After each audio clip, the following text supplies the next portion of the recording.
मेरे प्रिय आत्मन, एक छोटा सा गांव था। उस गांव के स्कूल में शिक्षक राम की कथा पढ़ाता था। करीब करीब सारे बच्चे सोए हुए थे। राम की कथा सुनते समय बच्चे सो जाएं ये आश्चर्य नहीं, क्योंकि राम की कथा सुनते समय बूढ़े भी सोते।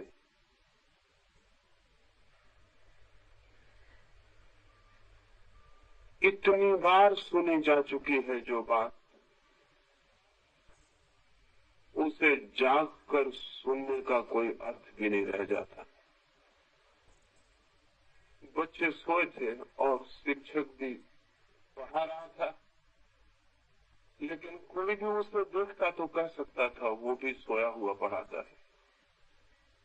उसे राम की कथा कंठस्थ थी। किताब सामने खुली थी, लेकिन किताब पढ़ने की उसे जरूरत न थी। उसे सब याद था, वो यंत्र की भांति कहे जाता था। शायद ही उसे पता हो कि वो क्या कह रहा है। तोतों को पता नहीं होता कि वो क्या कह रहे हैं। जिन्होंने शब्दों को कंठस्थ कर लिया है उन्हें भी पता नहीं होता कि वे क्या कह रहे हैं। और तभी अचानक एक सनसनी दौड़ गई कक्षा में। अचानक ही स्कूल का निरीक्षक आ गया था। वो कमरे के भीतर गया, बच्चे सजग होकर बैठ गए, शिक्षक भी सजग होकर पढ़ाने लगा। उस निरीक्षक ने कहा कि मैं कुछ प्रश्न पूछना चाहूंगा, और चूंकि राम की कथा पढ़ाई जाती है इसलिए राम से संबंधित ही कोई प्रश्न पूछूं। उसने बच्चों से एक सीधी सी बात पूछी। उसने पूछा कि शिव का धनुष किसने तोड़ा था। उसने सोचा कि बच्चों को तोड़फोड़ की बात बहुत याद रह जाती है, उन्हें जरूर याद होगा कि किसने शिव का धनुष तोड़ा। लेकिन इसके पहले कि कोई बोले, एक बच्चे ने हाथ हिलाया और खड़े होकर कहा कि क्षमा करिए, मुझे पता नहीं कि किसने तोड़ा था। एक बात निश्चित है कि मैं 15 दिन से छुट्टी पर था, मैंने नहीं तोड़ा है। और इसके पहले कि मेरा कोई इल्जाम लग जाए, मैं पहले ही साफ कर देना चाहता हूं कि धनुष का मुझे कोई पता ही नहीं। क्योंकि जब भी इस स्कूल में कोई चीज टूटती है तो सबसे पहले मेरे ऊपर दोषारोपण आता है, इसलिए मैं निवेदन किए देता हूं। निरीक्षक तो हैरान रह गया। उसने सोचा भी नहीं था कि कोई ये उत्तर देगा। उसने शिक्षक की तरफ देखा। शिक्षक अपना बैंक निकाल रहा था और उसने कहा कि जरूर इसी बदमाश ने तोड़ा होगा, इसकी हमेशा की आदत। और अगर तूने नहीं तोड़ा था तो तूने खड़े होकर क्यों कहा कि मैंने नहीं तोड़ा। और उसने इंस्पेक्टर से कहा, आप इसकी बातों में मत आए, ये लड़का शरारती। और स्कूल में 100 चीजें टूटे तो 99 को यही तोड़ता है। तब तो वो निरीक्षक और हैरान हो गया। फिर उसने कुछ भी वहां कहना उचित न समझा। वो सीधा प्रधान अध्यापक के पास जाकर उसने कहा कि ये घटना घटी। राम की कथा पढ़ाई जाती थी जिस कक्षा में, उसमें मैंने पूछा कि शिव का धनुष किसने तोड़ा था। तो एक बच्चे ने कहा कि मैंने नहीं तोड़ा, मैं 15 दिन से छुट्टी पर था। यहां तक भी गनीमत थी। लेकिन शिक्षक ने यह कहा कि जरूर इसने तोड़ा होगा, जब भी कोई चीज टूटती तो यही जिम्मेवार होगा। इसके संबंध में क्या किया जाए। उस प्रधान अध्यापक ने कहा, इस संबंध में एक ही बात की जा सकती है कि अब बात को आगे न बढ़ाया जाए, क्योंकि लड़कों से कुछ भी कहना खतरा मोल लेना है। किसी भी क्षण हड़ताल हो सकती है, अनशन हो सकता है। जितने भी तोड़ा हो तोड़ा होगा। आप कृपा करें और बात बंद करें।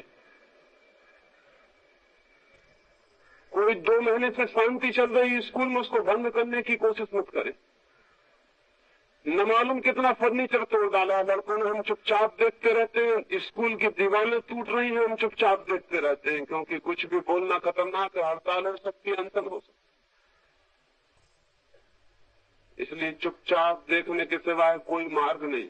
वो इंस्पेक्टर तो अबाक, वो तो आंखें फाड़े रह गए। आप कुछ कहने का उपाय न था। वो वहां से सीधा स्कूल की जो शिक्षा समिति थी उसके अध्यक्ष के पास गया और उसने जाके कहा कि ये हालत है स्कूल की, राम की कथा पढ़ाई जाती है, वहां बच्चा कहता है कि मैंने शिव का धनुष नहीं तोड़ा, शिक्षक कहता है इसी ने तोड़ा होगा, प्रधान अध्यापक कहता है कि जिसने भी तोड़ा हो बात को रफा दफा कर दे, शांत कर दे, इसमें आगे बढ़ाना ठीक नहीं, हड़ताल हो सकती है, आप क्या कहते हैं? उस अध्यक्ष ने कहा कि ठीक ही कहता है प्रधान अध्यापक, किसी ने भी तोड़ा हो हम ठीक करवा देंगे समिति की तरफ से, आप फर्नीचर वाले के यहाँ भिजवा दें और ठीक करवा लें। इसकी चिंता करने की जरूरत नहीं कि किसने तोड़ा, सुधरवाने का उपाय होगा, आपको सुधरवाने की जरूरत है, और क्या करना है। वो स्कूल का इंस्पेक्टर मुझसे ये सारी बात कहता था और मुझसे पूछने लगा कि क्या स्थिति है ये। मैंने उससे कहा इसमें कुछ बड़ी स्थिति नहीं है, मनुष्य की एक सामान्य कमजोरी है, वही इस कहानी में प्रकट होती है। और वो कमजोरी क्या है? वो कमजोरी ये है कि जिस संबंध में हम कुछ भी नहीं जानते उस संबंध में भी हम ऐसे ही घोषणा करना चाहते हैं कि हम जानते। वे कोई भी कुछ नहीं जानते थे कि शिव का धनुष क्या है। क्या उचित ना होता कि वे कह देते कि हमें पता नहीं है कि शिव का धनुष क्या है? लेकिन अपना अज्ञान कोई भी स्वीकार नहीं करना चाहता। और मनुष्य जाति के इतिहास में इससे बड़ी कोई दुर्घटना नहीं घटी है कि हम अपना अज्ञान स्वीकार करने को राजी नहीं होते। जीवन के किसी भी प्रश्न के संबंध में कोई भी आदमी इतनी हिम्मत और साहस नहीं दिखा पाता कि मुझे पता नहीं है। कि ये कमजोरी बहुत घातक सिद्ध होती है, सारा जीवन व्यर्थ हो जाता है। और चूंकि हम ये मान के बैठ जाते हैं कि हम जानते हैं, इसलिए जो उत्तर हम देते हैं वो इतने ही मूर्खतापूर्ण होते हैं जितने उस स्कूल में दिए गए थे, बच्चे से लेकर अध्यक्ष तक। जिसका हमें पता नहीं है उसका उत्तर देने की कोशिश सिवाय मूर्खता के और कहीं भी नहीं ले जाएगी। फिर ये तो हो भी सकता है कि शिव का धनुष किसने तोड़ा या नहीं तोड़ा, इससे जीवन का कोई गहरा संबंध नहीं है। लेकिन जिन प्रश्नों के जीवन से बहुत गहरे संबंध है, जिनके आधार पर सारा जीवन सुंदर बनेगा या कुरूप हो जाएगा, स्वस्थ बनेगा या विक्षिप्त हो जाएगा, जिनके आधार पर जीवन की सारी गति और दिशा निर्भर है, उन प्रश्नों के संबंध में भी हम ये भाव दिखलाने की कोशिश करते हैं कि हम जानते। और फिर जो हम जीवन में उत्तर देते हैं वो बता देते हैं कि हम कितना जानते। एक एक आदमी की जिंदगी बता रही है कि हम जिंदगी के संबंध में कुछ भी नहीं जानते। अन्यथा इतनी असफलता, इतनी निराशा, इतना दुख, इतनी चिंता। यही बात मैं सेक्स के संबंध में भी आपसे कहना चाहता हूं कि हम कुछ भी नहीं जानते। आप बहुत हैरान होंगे, आप कहेंगे हम ये मान सकते हैं कि ईश्वर के संबंध में कुछ नहीं जानते, आत्मा के संबंध में कुछ नहीं जानते, लेकिन हम ये कैसे मान सकते हैं कि हम काम के, यौन के और सेक्स के संबंध में कुछ नहीं जानते? सबूत है, हमारे बच्चे पैदा हुए हैं, पत्नी है, हम सेक्स के संबंध में नहीं जानते। लेकिन मैं आपसे निवेदन करना चाहता हूं, ये बहुत कठिन पड़ेगा लेकिन इसे समझ लेना जरूरी है। आप सेक्स के अनुभव से गुजरे होंगे, लेकिन सेक्स के संबंध में आप उतना ही जानते हो जितना छोटा सा बच्चा जानता है, उससे ज्यादा कुछ भी नहीं जानते। अनुभव से गुजर जाना जान लेने के लिए पर्याप्त नहीं है। एक आदमी कार चलाता है, वो कार चलाना जानता है और हो सकता है हजारों मील कार चला के वो आ गया हो, लेकिन उससे ये कोई मतलब नहीं होता कि वो कार के भीतर के यंत्र और मशीन और उसकी व्यवस्था, उसके काम करने के ढंग के संबंध में कुछ भी जानता हो। वो कह सकता है कि मैं 1000 मील चल के आया हूं कार, मैं नहीं जानता हूं कार के संबंध। लेकिन कार चलाना एक ऊपरी बात है और कार की पूरी आंतरिक व्यवस्था को जानना बिल्कुल दूसरी बात है। एक आदमी बटन दबाता है और बिजली जल जाती है, वो आदमी ये कह सकता है कि मैं बिजली के संबंध में सब जानता हूं क्योंकि मैं बटन दबाता हूं और बिजली जल जाती, बटन दबाता हूं बिजली बुझ जाती, मैंने 1000 दफे बिजली जलाई और बुझाई, इसलिए मैं बिजली के संबंध में सब जानता हूं। हम कहेंगे वो पागल, बटन दबाना और बिजली जला लेना और बुझा लेना बच्चे भी कर सकते हैं। इसके लिए बिजली के ज्ञान की कोई भी जरूरत नहीं। बच्चे कोई भी पैदा कर सकता है। सेक्स को जानने से इसका कोई संबंध नहीं। शादी कोई भी कर सकता है। पशु भी बच्चे पैदा कर रहे हैं, लेकिन वे सेक्स के संबंध में कुछ जानते हैं। इस भ्रम में पड़ने का कोई कारण नहीं। सच तो यह है कि सेक्स का कोई विज्ञान ही विकसित नहीं हो सका, सेक्स का कोई शास्त्र ठीक से विकसित नहीं हो सका, क्योंकि हर आदमी ये मानता है कि हम जानते हैं शास्त्र की जरूरत क्या है, विज्ञान की जरूरत क्या है। और मैं आपसे कहता हूं कि इससे बड़ी दुर्भाग्य की और कोई बात नहीं है, क्योंकि जिस दिन सेक्स का पूरा शास्त्र और पूरा विचार और पूरा विज्ञान विकसित होगा, उस दिन हम बिल्कुल नए तरह के आदमी को पैदा करने में समर्थ हो सकते हैं। फिर ये कुरूप और ये अपंग मनुष्यता पैदा करने की जरूरत नहीं। ये रुग्ण और रोते हुए और उदास आदमी पैदा करने की जरूरत नहीं। ये पाप और अपराध से भरे हुए संतति को जन्म देने की जरूरत नहीं। लेकिन हमें कुछ भी पता नहीं, हम सिर्फ बटन दबाना और बुझाना जानते हैं, और उसी से हमने समझ लिया है कि हम बिजली के जानकार हो गए।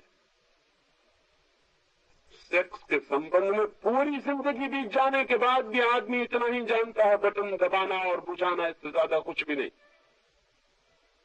लेकिन चूंकि ये भ्रम है कि हम सब जानते हैं, इसलिए इस संबंध में कोई शोध, कोई खोज, कोई विचार, कोई चिंतन का कोई उपाय नहीं। और इसी भ्रम के कारण कि हम सब जानते हैं, हम किसी से न कभी कोई बात करते हैं, न विचार करते हैं, न सोचते हैं, क्योंकि जब सभी को सब पता है तो जरूरत क्या है। और मैं आपसे कहना चाहता हूं कि जीवन में और जगत में सेक्स से बड़ा न कोई रहस्य और न कोई गुप्त और गहरी बात है। अभी हमने अणु को खोज निकाला है। जिस दिन हम सेक्स के अणु को भी पूरी तरह जान सकेंगे, उस दिन मनुष्य जाति ज्ञान के बिल्कुल नए जगत में प्रविष्ट हो जाएगी। अभी हमने पदार्थ की थोड़ी बहुत खोजबीन की है और दुनिया कहां से कहां पहुंच गई। जिस दिन हम चेतना के जन्म की प्रक्रिया और कीमिया को समझ लेंगे, उस दिन हम मनुष्य को कहां से कहां पहुंचा देंगे, इसको आज कहना कठिन। लेकिन एक बात निश्चित कही जा सकती है कि काम की शक्ति और काम की प्रक्रिया जीवन और जगत में सर्वाधिक रहस्यपूर्ण, सर्वाधिक गहरी, सबसे ज्यादा मूल्यवान बात है, और उसके संबंध में हम बिल्कुल चुप हैं। जो सर्वाधिक मूल्यवान है उसके संबंध में कोई बात भी नहीं की जाती। आदमी जीवन भर संभोग से गुजरता है और अंत तक भी नहीं जान पाता कि क्या था संभोग। तो जब मैंने पहले दिन आपसे कहा कि शून्य का, अहंकार शून्यता का, विचार शून्यता का अनुभव होगा, तो अनेक मित्रों को ये बात अनहोनी आश्चर्यजनक लगी। एक मित्र ने लौटते हुए मुझे कहा, ये तो हमें ख्याल में भी ना था, लेकिन ऐसा हुआ है। एक बहन ने आज मुझे आकर कहा, लेकिन मुझे तो इसका कोई अनुभव नहीं। आप कहते हो तो इतना मुझे ख्याल आता है कि मन थोड़ा शांत और मौन होता है, लेकिन मुझे अहंकार शून्यता का या किसी और गहरे अनुभव का कोई भी पता नहीं। हो सकता है अनेकों को इस संबंध में विचार मन में उठा हो। उस संबंध में थोड़ी सी बातें और गहराई में स्पष्ट कर लेनी जरूरी। पहली बात, मनुष्य जन्म के साथ ही संभोग के पूरे विज्ञान को जानता हुआ पैदा नहीं होता है। शायद पृथ्वी पर बहुत थोड़े से लोग अनेक जीवन के अनुभव के बाद संभोग की पूरी कला और पूरा का पूरी विधि और पूरा शास्त्र जानने में समर्थ हो पाते, और यही वे लोग हैं जो ब्रह्मचर्य को उपलब्ध हो जाते हैं। क्योंकि जो व्यक्ति संभोग की पूरी बात को जानने में समर्थ हो जाता है, उसके लिए संभोग व्यर्थ हो जाता, वो उसके पार निकल जाता, अतिक्रमण कर जाता। लेकिन इस संबंध में कुछ बहुत स्पष्ट बातें नहीं कही गई हैं।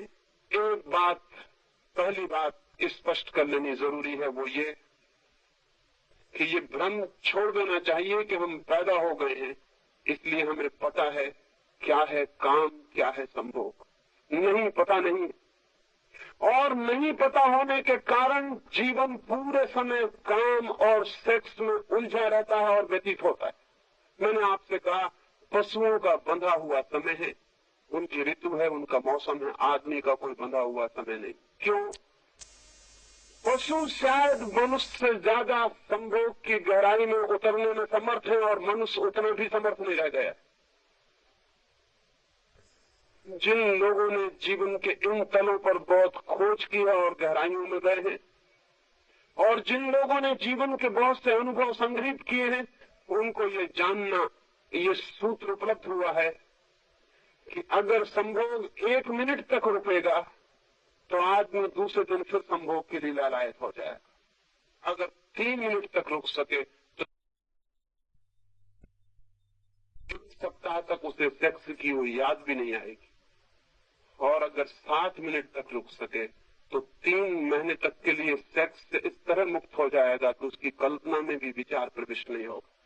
और अगर 3 घंटे तक रुक सके तो जीवन भर के लिए मुक्त हो जाएगा, जीवन में उसको कल्पना भी नहीं उठेगी।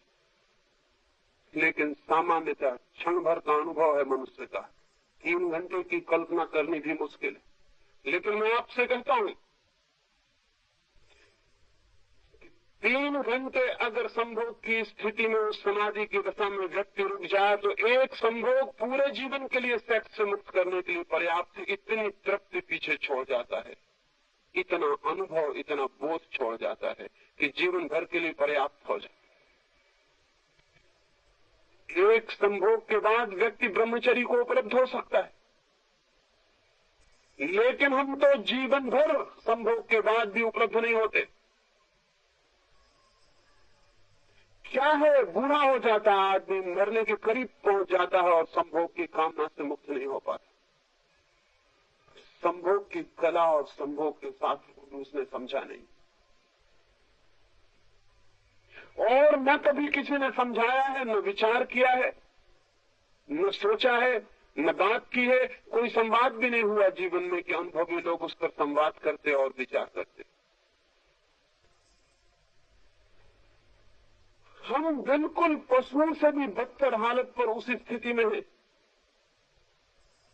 आप कहेंगे कि एक क्षण से 3 घंटे तक संभोग की दशा ठहर सकती, लेकिन कैसे? कुछ थोड़े से सूत्र आपको कहता हूं, उन्हें थोड़ा ख्याल में रखेंगे तो ब्रह्मचर्य की तरफ जाने में बड़ी यात्रा सरल हो जाएगी। संभोग करते क्षणों में श्वास जितनी तेज होगी, संभोग का काल उतना ही छोटा होगा। श्वास जितनी शांत और शिथिल होगी, संभोग का काल उतना ही लंबा हो जाए। अगर श्वास को बिल्कुल शिथिल रहने का थोड़ा सा अभ्यास किया जाए तो संभोग के क्षणों को कितना ही लंबा किया जा सकता है। और संभोग के क्षण जितने लंबे होंगे, उतने ही संभोग के भीतर से समाधि का जो सूत्र मैंने आपसे कहा है, निरअहंकार भाव, इगोलेसनेस और टाइमलेसनेस का अनुभव शुरू हो जाए। श्वास अत्यंत शिथिल होनी चाहिए। श्वास के शिथिल होते ही संभोग की गहराई, अर्थ और नए उद्घाटन शुरू हो जाएंगे। और दूसरी बात, संभोग के क्षण में ध्यान दोनों आंखों के बीच, जहां योग आज्ञा चक्र को बताता है, वहां अगर ध्यान हो तो संभोग की सीमा और समय 3 घंटों तक बढ़ाया जा सकता है। और एक संभोग व्यक्ति को सदा के लिए ब्रह्मचर्य में प्रतिष्ठित कर देगा। न केवल इस जन्म के लिए बल्कि अगले जन्म के लिए भी। किन्हीं एक बहन ने पत्र लिखा है और मुझे पूछा है कि विनोबा तो बाल ब्रह्मचारी हैं, क्या उनको समाधि का अनुभव नहीं हुआ होगा? मेरे बाबत पूछा है कि मैंने तो विवाह नहीं किया, मैं तो बाल ब्रह्मचारी हूं, मुझे समाधि का अनुभव नहीं हुआ होगा। उन बहन को अगर वो यहाँ मौजूद हो तो मैं कहना चाहता हूँ, विनोबा को या मुझे या किसी को भी बिना अनुभव के ब्रह्मचर्य उपलब्ध नहीं होता। वो अनुभव चाहे इस जन्म का हो, चाहे पिछले जन्म का हो। जो इस जन्म में ब्रह्मचर्य को उपलब्ध होता है, वो पिछले जन्मों के गहरे संभोग के अनुभव के आधार पर और किसी आधार पर नहीं। कोई और रास्ता नहीं है। लेकिन अगर पिछले जन्म में किसी को गहरे संभोग की अनुभूति हुई हो तो इस जन्म के साथ ही वो सेक्स से मुक्त पैदा होगा। उसकी कल्पना के मार्ग पर सेक्स कभी भी खड़ा नहीं होगा। और उसे हैरानी होगी दूसरे लोगों को देखकर कि ये क्या बात है, लोग क्यों पागल हैं, क्यों दीवाने हैं। उसे कठिनाई होगी ये जांच करने में भी कि कौन स्त्री है कौन पुरुष है, इसका भी हिसाब रखने में और फैसला करने में कठिनाई होगी। लेकिन कोई अगर सोचता हो कि बिना गहरे अनुभव के कोई बाल ब्रह्मचारी हो सकता है, तो बाल ब्रह्मचारी नहीं होगा, सिर्फ पागल हो जाएगा। जो लोग जबरदस्ती ब्रह्मचर्य थोपने की कोशिश करते हैं वो सिर्फ विक्षिप्त होते हैं और कहीं भी नहीं पहुंचते।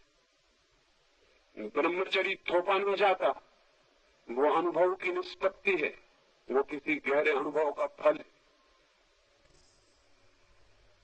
और वो अनुभव संभोग का ही अनुभव है। अगर वो अनुभव एक बार भी हो जाए तो अनंत जीवन की यात्रा के लिए सेक्स से मुक्ति हो जाती है। तो दो बातें मैंने कही उस गहराई के लिए। श्वास शिथिल हो, इतनी शिथिल हो कि जैसे चलते ही नहीं, और ध्यान सारी अटेंशन आज्ञा चक्र के पास हो, दोनों आंखों के बीच के बिंदु पर हो।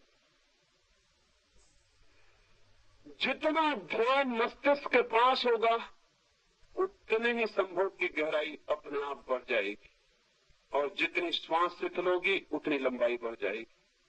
और आपको पहली दफा अनुभव होगा कि संभोग का आकर्षण नहीं है मनुष्य के मन में, मनुष्य के मन में समाधि का आकर्षण है। और एक बार उसकी झलक मिल जाए, एक बार बिजली चमक जाए और हमें दिखाई पड़ जाए अंधेरे में कि रास्ता क्या है, फिर हम रास्ते पर आगे निकल सकते हैं। एक आदमी एक गंदे घर में बैठा है, दीवारें अंधेरी हैं और धुएं से पुती हुई है, घर बदबू से भरा हुआ है, लेकिन खिड़की खोल सकता है। उस गंदे घर की खिड़की में खड़े होकर भी वो देख सकता है दूर आकाश को, तारों को, सूरज को, उड़ते हुए पक्षियों को। और तब उस घर के बाहर निकलने में कठिनाई न रह जाएगी। जिसे एक बार दिखाई पड़ गया कि बाहर निर्मल आकाश, सूरज, चांद है, तारे हैं, उड़ते हुए पक्षी हैं, हवाओं में झूमते हुए वृक्ष और फूलों की सुगंध है, मुक्ति है बाहर, वो फिर अंधेरी और धुएं से भरी हुई और सीलन और बदबू से भरी हुई कोठरियों में बैठने को राजी नहीं होगा, वो बाहर निकल जाएगा। जिस दिन आदमी को संभोग के भीतर समाधि का पहली थोड़ी सी भी अनुभूति होती है, उसी दिन सेक्स का गंदा मकान, सेक्स की दीवारें अंधेरे से भरी हुई व्यर्थ हो जाती हैं और आदमी बाहर निकल आता है। लेकिन ये जानना जरूरी है कि साधारणतः हम उस मकान के भीतर पैदा होते हैं जिसकी दीवारें बंद है, जो अंधेरे से पुती हैं, जहाँ बदबू है, जहाँ दुर्गंध है। और इस मकान के भीतर ही पहली दफा मकान के बाहर का अनुभव करना जरूरी है, तभी हम बाहर जा सकते हैं और इस मकान को छोड़ सकते हैं। जिस आदमी ने खिड़की नहीं खोली उस मकान की और उसी मकान के कोने में आंख बंद करके बैठ गया है कि मैं इस गंदे मकान को नहीं देखूंगा, वो चाहे देखे और चाहे न देखे, वो गंदे मकान के भीतर ही है और भीतर ही रहेगा। जिनको आप ब्रह्मचारी कहते हैं, तथाकथित जबरदस्ती थोपे हुए ब्रह्मचारी, वो सेक्स के मकान के भीतर उतने ही है जितना कि कोई भी साधारण आदमी।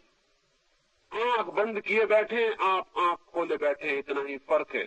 जो आप आंख खोल के कर रहे हैं वो आंख बंद करके भीतर कर रहे हैं, जो आप शरीर से कर रहे हैं वो मन से कर रहे हैं, और कोई भी फर्क नहीं।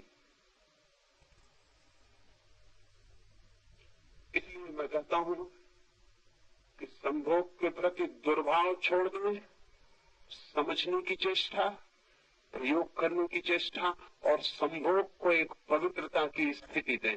मैंने 2 सूत्र कहे, तीसरी एक भाव दशा चाहिए। संभोग के पास जाते समय वैसी भाव दशा जैसे कोई मंदिर के पास जाता है, क्योंकि संभोग के क्षण में हम परमात्मा के निकटतम होते हैं। इसीलिए तो संभोग में परमात्मा सृजन का काम करता है और नए जीवन को जन्म देता है। हम क्रिएटर के निकटतम होते हैं। संभोग की अनुभूति में हम सृष्टा के निकटतम होते, इसलिए तो हम मार्ग बन जाते हैं और एक नया जीवन हमसे उतरता है और गतिमान हो जाता है। हम जन्मदाता बन जाते हैं। क्यों?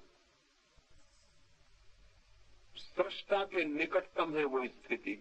अगर हम पवित्रता से, प्रार्थना से सेक्स के पास जाएं तो हम परमात्मा की झलक को अनुभव कर सकते हैं, लेकिन हम तो सेक्स के पास एक घृणा, एक दुर्भाव, एक कंडमनेशन के साथ जाते हैं।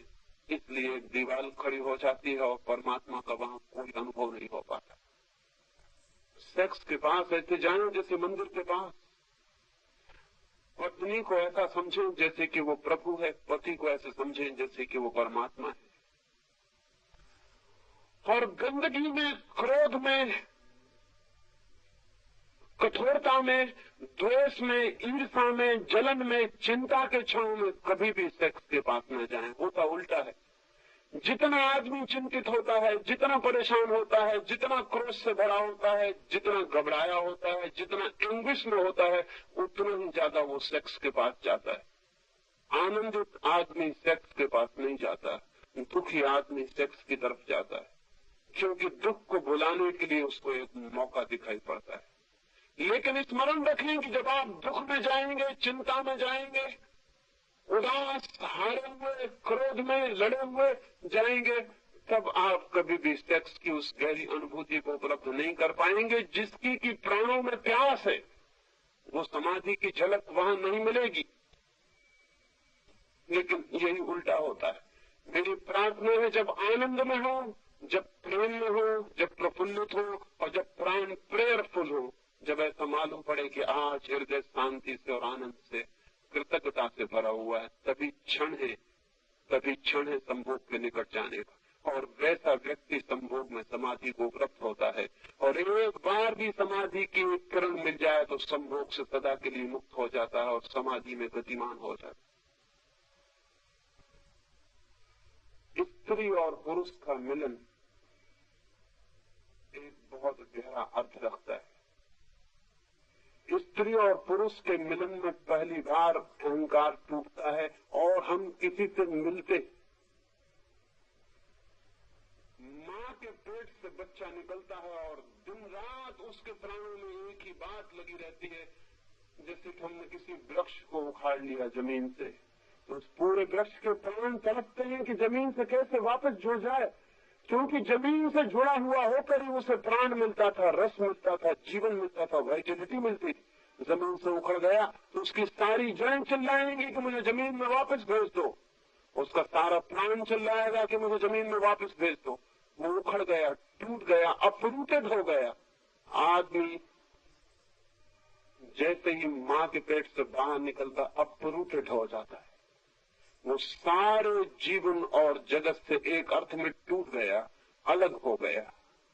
अब उसकी सारी पुकार और सारे प्राणों की आकांक्षा जगत और जीवन और अस्तित्व से, एग्जिस्टेंस से वापस जुड़ जाने की है। उसी पुकार का नाम प्रेम की प्यास है। प्रेम का और अर्थ क्या है? हर आदमी चाह रहा है कि मैं प्रेम पाऊं और प्रेम करूं। प्रेम का मतलब क्या है? प्रेम का मतलब है कि मैं टूट गया हूं, आइसोलेट हो गया हूं, अलग हो गया हूं, मैं वापस जुड़ जाऊं जीवन से। लेकिन इस जुड़ने का गहरे से गहरा अनुभव मनुष्य को सेक्स के अनुभव में होता है, स्त्री और पुरुष को होता है। वो पहला अनुभव है जुड़ जाने का। और जो व्यक्ति इस जुड़ जाने के अनुभव को प्रेम की प्यास, जुड़ने की आकांक्षा के अर्थ में समझेगा, वो आदमी एक दूसरे अनुभव को भी शीघ्र उपलब्ध हो सकता है। योगी भी जुड़ता है, साधु भी जुड़ता है, संत भी जुड़ता है, समाधिस्थ व्यक्ति भी जुड़ता है, संभोगी व्यक्ति भी जुड़ता है। संभोग करने में दो व्यक्ति जुड़ते हैं, एक व्यक्ति दूसरे व्यक्ति से जुड़ता है और एक हो जाता है। समाधि में एक व्यक्ति समष्टि से जुड़ता है और एक हो जाता है। संभोग दो व्यक्तियों के बीच मिलन है, समाधि एक व्यक्ति और अनंत के बीच मिलन है। स्वभावतः दो व्यक्तियों का मिलन क्षण भर को हो सकता है। एक व्यक्ति और अनंत का मिलन अनंत के लिए हो सकता है। दोनों व्यक्ति सीमित हैं, उनका मिलन असीम नहीं हो सकता। यही पीड़ा है, यही कष्ट है सारे दाम्पत्य का, सारे प्रेम का, कि जिससे हम जुड़ना चाहते हैं उससे भी सदा के लिए नहीं जुड़ पाते। क्षण भर को जुड़ते हैं और फिर फासले हो जाते हैं, फासले पीड़ा देते हैं, फासले कष्ट देते हैं, और निरंतर दो प्रेमी इसी पीड़ा में परेशान रहते हैं कि फासला क्यों है। और हर चीज फिर धीरे धीरे ऐसी मालूम पड़ने लगती है कि दूसरा फासला बना रहा है, इसलिए दूसरे पर क्रोध पैदा होना शुरू हो जाता है। लेकिन जो जानते हैं वो ये कहेंगे, दो व्यक्ति अनिवार्यता दो अलग अलग व्यक्ति हैं, वो जबरदस्ती क्षण भर को मिल सकते हैं लेकिन सदा के लिए नहीं मिल सकते। यही प्रेमियों की पीड़ा और कष्ट है कि निरंतर एक संघर्ष खड़ा हो जाता है। जिससे प्रेम करते हैं उसी से संघर्ष खड़ा हो जाता है, उसी से तनाव, अशांति और द्वेष खड़ा हो जाता है, क्योंकि ऐसा प्रतीत होने लगता है जिससे मैं मिलना चाहता हूँ शायद वो मिलने को तैयार नहीं, इसलिए मिलना पूरा नहीं हो पाता। लेकिन इसमें व्यक्तियों का कसूर नहीं है। दो व्यक्ति अनंतकालीन तल पर नहीं मिल सकते, एक क्षण के लिए मिल सकते हैं, क्योंकि व्यक्ति सीमित है, उनके मिलने का क्षण भी सीमित होगा। अगर अनंत मिलन चाहिए तो वो परमात्मा से हो सकता है, वो समस्त अस्तित्व से हो सकता है। जो लोग संभोग की गहराई में उतरते हैं उन्हें पता चलता है एक क्षण मिलने का इतना आनंद है तो अनंत काल के लिए मिल जाने का कितना आनंद होगा, उसका तो हिसाब लगाना मुश्किल है। एक क्षण के मिलन की इतनी अद्भुत प्रतीति है तो अनंत से मिल जाने की कितनी प्रतीति होगी, कैसी प्रतीति होगी। जैसे घर में दिया जल रहा हो और उस दिए पे हम हिसाब लगाना चाहें कि सूरज की रोशनी में कितने दिए जल रहे, हिसाब लगाना बहुत मुश्किल हो जाएगा। एक दिया बहुत छोटी बात है, सूरज बहुत बड़ी बात है। सूरज पृथ्वी से 7,000 गुना बड़ा है, 10 करोड़ मील दूर है, तब भी हमें तपाता है, तब भी हमें झुलसा देता है। उतने बड़े सूरज को एक छोटे से दिए से हम तौलने जाएं तो कैसे तौल सकेंगे। लेकिन नहीं, एक दिए से सूरज को तौला जा सकता है, क्योंकि दिया भी सीमित है और सूरज भी सीमित है। दिए में एक कैंडल का लाइट है तो अरबों खरबों कैंडल का लाइट होगा सूरज में, लेकिन सीमा आंकी जा सकती है, तौली जा सकती है। लेकिन संभोग में जो आनंद है और समाधि में जो आनंद है उसे फिर भी नहीं तौला जा सकता, क्योंकि संभोग अत्यंत क्षणिक दो क्षुद्र व्यक्तियों का मिलन है और समाधि बूंद का अनंत के सागर से मिल जाना है। उसे कोई भी नहीं तौला जा सकता, उसे तौलने का कोई भी उपाय नहीं, उसे कोई मार्ग नहीं कि हम जांच लें कि वो कितना होगा। इसलिए जब वो उपलब्ध होता है, जब वो उपलब्ध हो जाता है तो फिर कहाँ सेक्स, फिर कहाँ संभोग, फिर कहाँ कामना। जब उतना आनंद मिल गया तब कोई कैसे सोचेगा, कैसे विचार करेगा उस क्षण भर के सुख को पाने के लिए। तब वो सुख दुख जैसा प्रतीत होता है, तब वो सुख पागलपन जैसा प्रतीत होता है, तब वो सुख शक्ति का अपव्यय प्रतीत होता है और ब्रह्मचर्य सहज फलित हो जाता है। लेकिन संभोग और समाधि के बीच एक सेतु है, एक ब्रिज, एक यात्रा है, एक मार्ग है। समाधि जिसका अंतिम छोर है आकाश में जाकर, संभोग उस सीढ़ी का पहला सोपान है, पहला पाया है। और जो इस पाए के ही विरोध में हो जाते हैं वो आगे नहीं बढ़ पाते, ये मैं आपसे कह देना चाहता हूँ। जो इस पहले पाए को इनकार करने लगते हैं वे दूसरे पाए पर पैर नहीं रख सकते हैं, मैं आपसे ये कह देना चाहता हूँ। इस पहले पाए पर भी अनुभव से, ज्ञान से, बोध से पैर रखना जरूरी है। इसलिए नहीं कि हम उसी पर रुके रह जाएं, बल्कि इसलिए कि हम उस पर पैर रख के आगे निकल जा सके। लेकिन मनुष्य जाति के साथ एक अद्भुत दुर्घटना हो गई। जैसा मैंने कहा, वो पहले पाए के विरोध में हो गया है और अंतिम पाए पर पहुंचना चाहता है। उसे पहले पाए का ही अनुभव नहीं, उसे दिए का भी अनुभव नहीं, और वो सूरज के अनुभव की आकांक्षा करता है। ये कभी भी नहीं हो सकेगा। जो दिया मिला है प्रकृति की तरफ से, पहले उस दिए की रोशनी को समझ लेना जरूरी है। पहले उस दिए की हल्की सी रोशनी को जो क्षण भर में जीती है और बुझ जाती है, जरा सा हवा का झोंका जिसे मिटा देता है, उस रोशनी को भी जान लेना जरूरी है, ताकि सूरज की आकांक्षा की जा सके, ताकि सूरज तक पहुंचने के लिए कदम उठाया जा सके, ताकि सूरज की प्यास, असंतोष, आकांक्षा और अभीप्सा भीतर पैदा हो सके। संगीत के छोटे से अनुभव से उस परम संगीत की तरफ जाया जा सकता है। प्रकाश के एक छोटे से अनुभव से अनंत प्रकाश की तरफ जाया जा सकता है। एक बूंद को जान लेना पूरे सागर को जान लेने के लिए पहला कदम है। एक छोटे से अणु को जानकर हम पदार्थ की सारी शक्ति को जान लेते हैं। संभोग का एक छोटा सा अणु है जो प्रकृति की तरफ से मनुष्य को मुफ्त में मिला हुआ है, लेकिन हम उसे जान नहीं पाते। आंख बंद करके जी लेते हैं किसी तरह, पीठ फेर के जी लेते हैं किसी तरह, उसकी स्वीकृति नहीं हमारे मन में, स्वीकार नहीं हमारे मन में। आनंद और अहोभाव से उसे जानने और जीने और उसमें प्रवेश करने की कोई विधि नहीं हमारे हाथ में। मैंने जैसा आपसे कहा, जिस दिन आदमी इस विधि को जान पाएगा उस दिन हम दूसरे तरह के मनुष्य को पैदा करने में समर्थ हो जाएंगे। मैं इस संदर्भ में आपसे ये कहना चाहता हूं कि स्त्री और पुरुष दो नेगेटिव पोल्स हैं विद्युत के, पॉजिटिव और नेगेटिव, विधायक और नकारात्मक दो छोर हैं।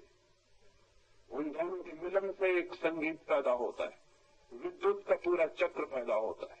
मैं आपसे ये भी कहना चाहता हूं कि जैसा मैंने कहा कि अगर गहराई और देर तक संभोग फिर रह जाए तो दो जोड़ा, स्त्री और पुरुष का एक जोड़ा अगर आधा घंटे के पार तक संभोग में रह जाए तो दोनों के पास प्रकाश का एक वलय, दोनों के पास प्रकाश का एक घेरा निर्मित हो जाता है। दोनों की विद्युत जब पूरी तरह मिलती है तो आसपास अंधेरे में भी एक रोशनी दिखाई पड़ने लगती। कुछ अद्भुत खोजियों ने उस दिशा में काम किया है और फोटोग्राफ भी लिए। जिस जोड़े को इस विद्युत का अनुभव उपलब्ध हो जाता है वो जोड़ा सदा के लिए संभोग से बाहर हो जाता है। लेकिन ये हमारा अनुभव नहीं है और ये बातें अजीब लगेंगी कि हमारे अनुभव में नहीं हुई ये बात।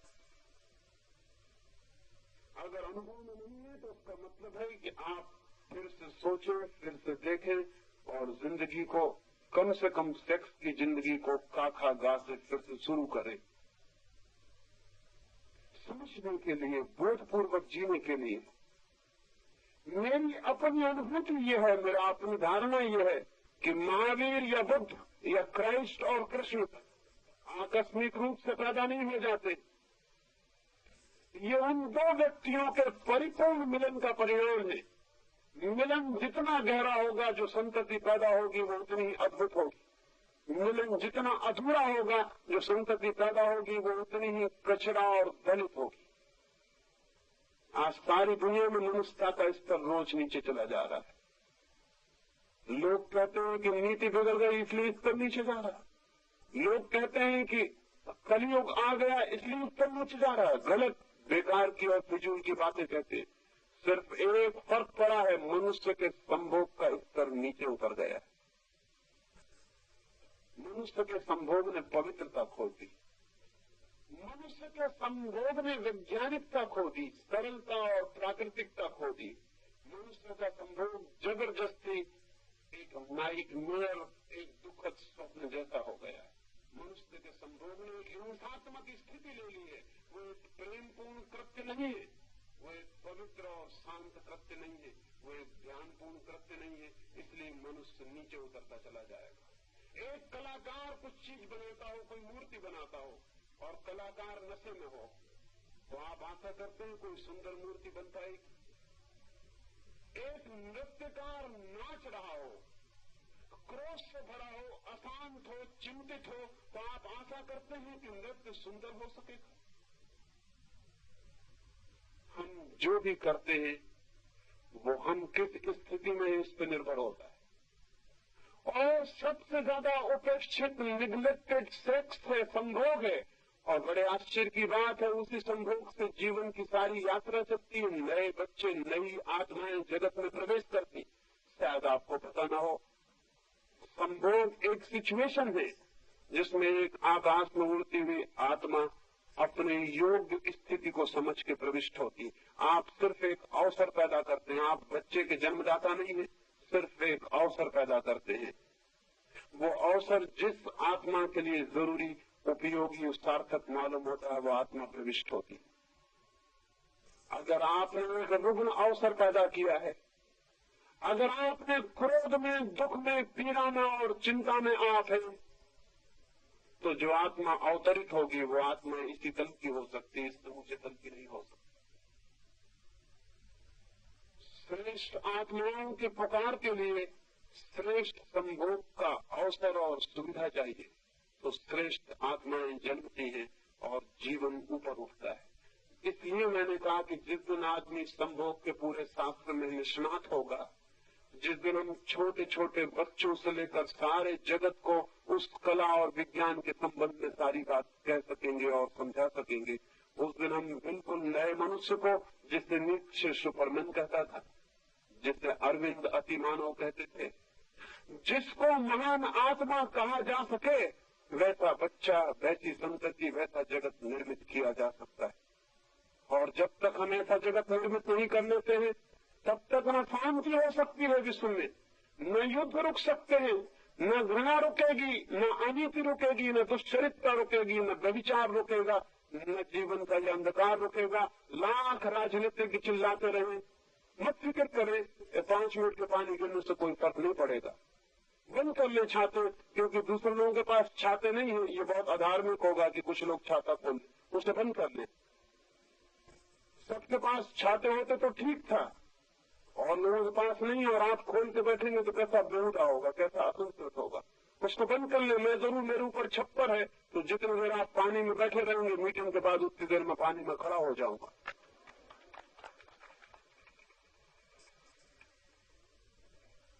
नहीं मिटेंगे युद्ध, नहीं मिटेगी अशांति, नहीं मिटेगी हिंसा, नहीं मिटेगी ईर्ष्या। कितने दिन हो गए, 10,000 साल हो गए।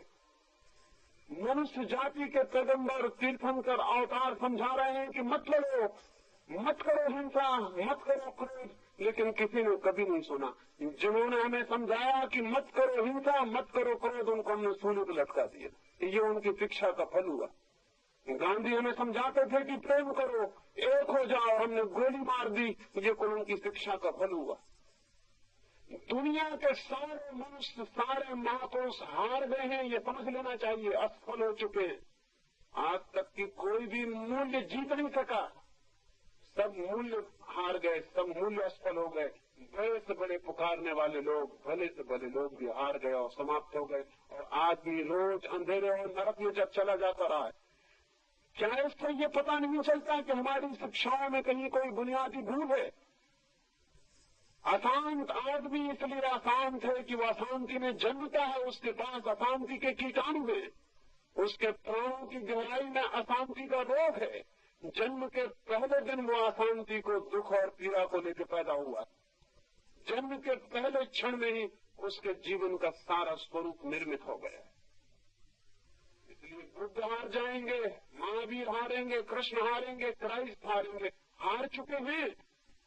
हम शिष्टता बस ये न कहते हो कि वो नहीं हारे हैं तो दूसरी बात है, लेकिन वे सब हार चुके। और आदमी रोज बिगड़ता चला गया, रोज बिगड़ता गया। अहिंसा की इतने दिन की शिक्षा, और हम छुरी से एटम और हाइड्रोजन बम पे पहुंच गए। ये अहिंसा की शिक्षा की सफलता होगी। पिछले पहले महायुद्ध में 3 करोड़ लोगों की हमने हत्या की थी, और उसके बाद शांति और प्रेम की बातें करने के बाद दूसरे महायुद्ध में 7.5 करोड़ लोगों की हत्या की। और उसके बाद भी चिल्ला रहे हैं, बर्ट्रैंड रसेल से लेकर विनोबा तक सारे लोग कि शांति चाहिए, शांति चाहिए, और हम तीसरे महायुद्ध की तैयारी कर रहे हैं।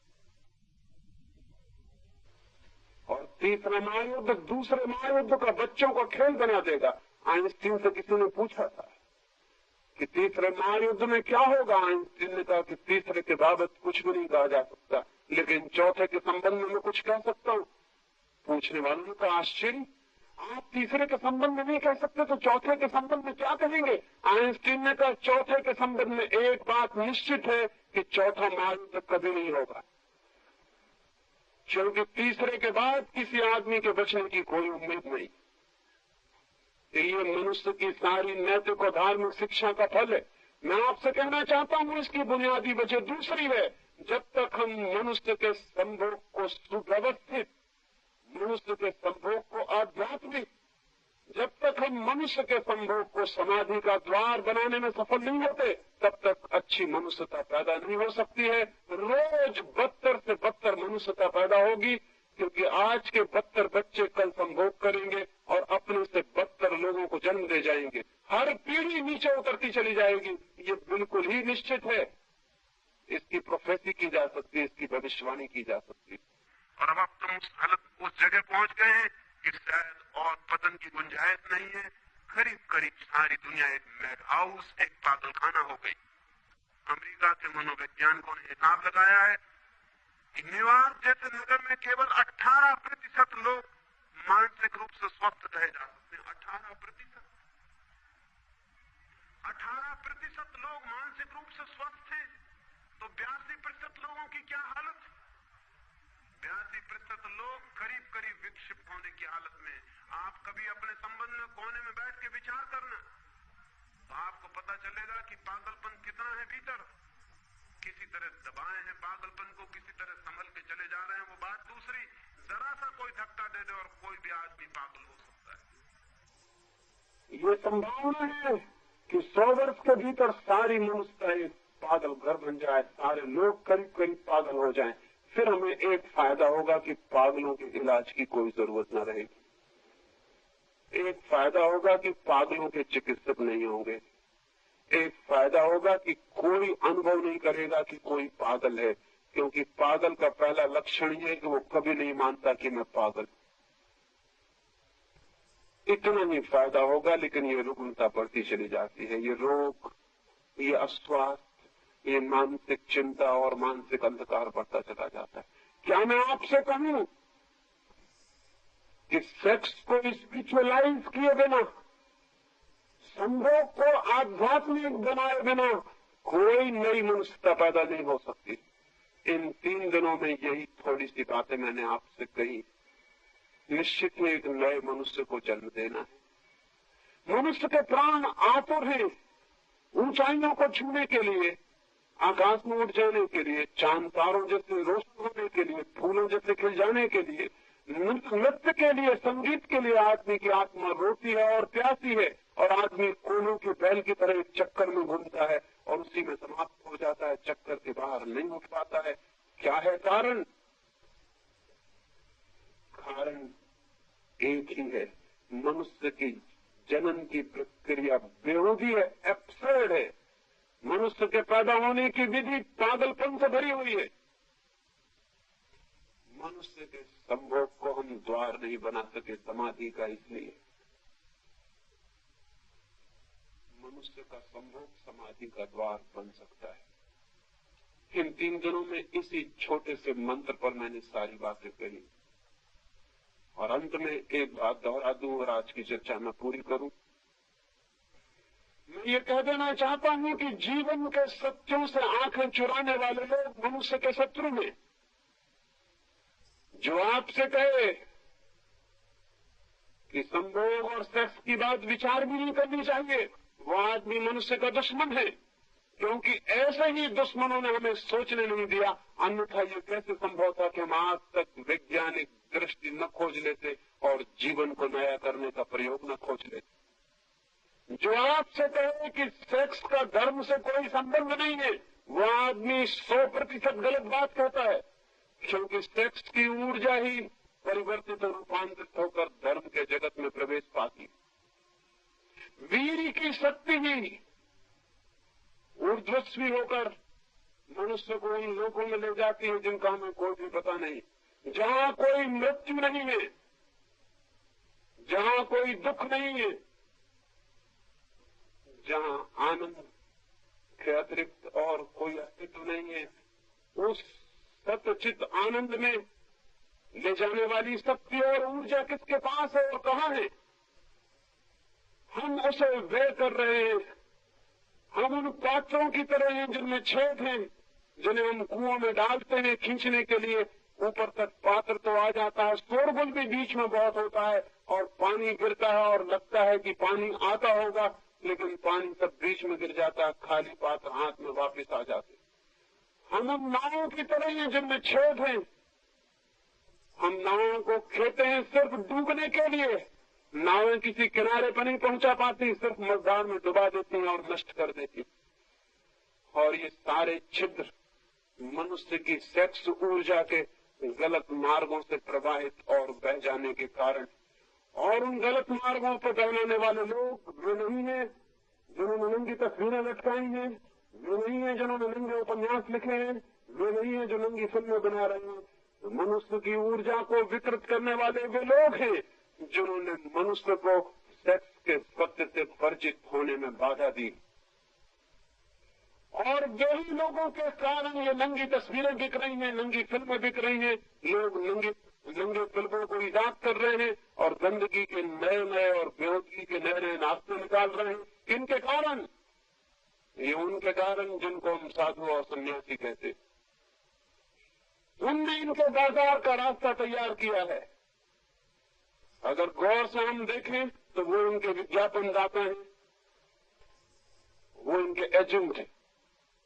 एक छोटी सी कहानी में अपनी बात पूरी कर दूंगा। एक पुरोहित जा रहा था अपने चर्च की तरफ। दूर था गांव, भागा हुआ चला जा रहा था। तभी उसे पास की खाई में जंगल में एक आदमी पड़ा हुआ दिखाई पड़ा। घावों से भरा हुआ, खून बह रहा है, छुरी उसकी छाती में छिदी है। पुरोहित को ख्याल आया कि चलूं मैं इसे उठा लूं, लेकिन उसने देखा कि चर्च पहुंचने में देर हो जाएगी और वहां उसे व्याख्यान देना और लोगों को समझाना। आज वो प्रेम के संबंध में ही समझाने जाता था। आज उसने विषय चुना था लव इज गॉड, क्राइस्ट के वचन को चुना था कि ईश्वर परमात्मा प्रेम है। वो यही समझाने जा रहा था। वो उसी का हिसाब लगाता हुआ भागा जा रहा है, लेकिन उस आदमी ने आंखें खोली, उसने चिल्लाया कि पुरोहित, मुझे पता है कि तू प्रेम को बोलने जा रहा है, मैं भी आज सुनने आने वाला था, लेकिन दुष्टों ने मुझे छुरी मार के पटक दिया। लेकिन याद रख, अगर मैं जिंदा रह गया तो गांव भर में खबर कर दूंगा कि आदमी मर रहा था और यह आदमी प्रेम का व्याख्यान देने चला गया। देख, आगे मत बढ़। इससे पुरोहित को थोड़ा डर लगा, क्योंकि अगर ये आदमी जिंदा रह जाए और गांव में खबर कर दे तो लोग कहेंगे कि प्रेम का व्याख्यान बड़ा झूठा था, आपने इस आदमी की फिक्र न की जो मरता। तो मजबूरी में उसे नीचे उतर के उसके पास जाना पड़ा। वहां जाकर उसका चेहरा देखा तो वो बहुत घबराया। चेहरा तो पहचाना हुआ सा मालूम पड़ता। उसने कहा, ऐसा मालूम होता है मैंने तुम्हें कहीं देखा है। और उस मरणासन्न आदमी ने कहा, जरूर देखा होगा, मैं शैतान हूं और पादरियों से अपना पुराना नाता है। तुमने देखा होगा तो किसने मुझे देखा हो? तो उसे ख्याल आया कि वो तो शैतान है, चर्च में उसकी तस्वीर लटकी हुई। उसने अपने हाथ अलग कर लिए और कहा कि मर जा, शैतान को हम चाहते हैं कि वो मरी जाए। अच्छा हुआ कि तू मर जाए, मैं तुझे बचाने का क्यों उपाय करूं? मैंने तेरा खून भी छीन लिया, ये भी पाप हुआ, मैं जाता हूं। वो शैतान जोर से आता, उसने कहा, याद रखना, जिस दिन मैं मर जाऊंगा उस दिन तुम्हारा धंधा भी मर जाएगा, मेरे बिना तुम जिंदा नहीं रह सकते। मैं हूं इसलिए तुम जिंदा हो,